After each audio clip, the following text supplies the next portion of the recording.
L'info écho avec Capital. On commence ce flash par le chiffre du jour.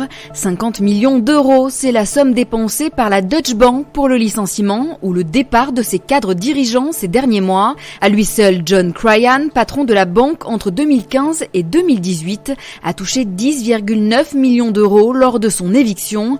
Ces montants ont de quoi interloquer au regard de la situation financière de la banque. Elle a en effet annoncé la suppression de 18 000 postes et les spécialistes s'interrogent sur sa survie. Autre chiffre édifiant, 643 de ces banquiers ont reçu une rémunération d'au moins 1 million d'euros en 2018.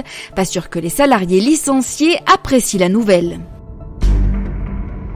On passe à l'info pratique Capital. Pour passer en douceur de la vie active à la retraite, il existe un dispositif baptisé retraite progressive.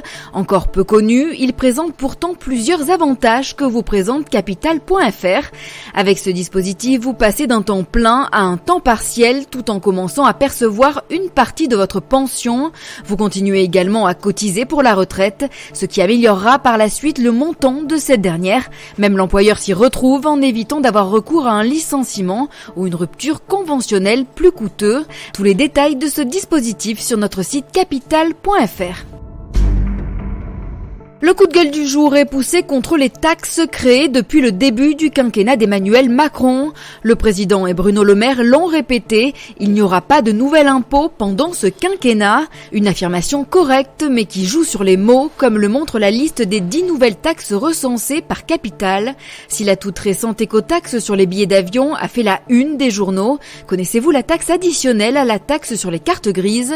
Les cartes grises des véhicules de 36 chevaux acquis à partir du 1er janvier 2018 font ainsi l'objet d'un prélèvement supplémentaire, une taxe qui s'élève entre 500 et 8 000 euros selon la puissance du moteur. Et on termine par le dernier achat immobilier du milliardaire James Dyson. L'inventeur britannique vient de s'offrir le plus cher penthouse de Singapour au prix de 48 millions d'euros. Un achat réalisé le 20 juin dernier et qui fait suite à l'implantation du siège social de son groupe dans la cité-État.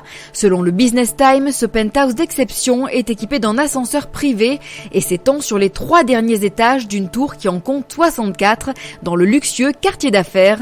L'appartement compte 5 chambres, chacune avec sa propre salle de bain, un jardin et une terrasse avec vue au 62e étage.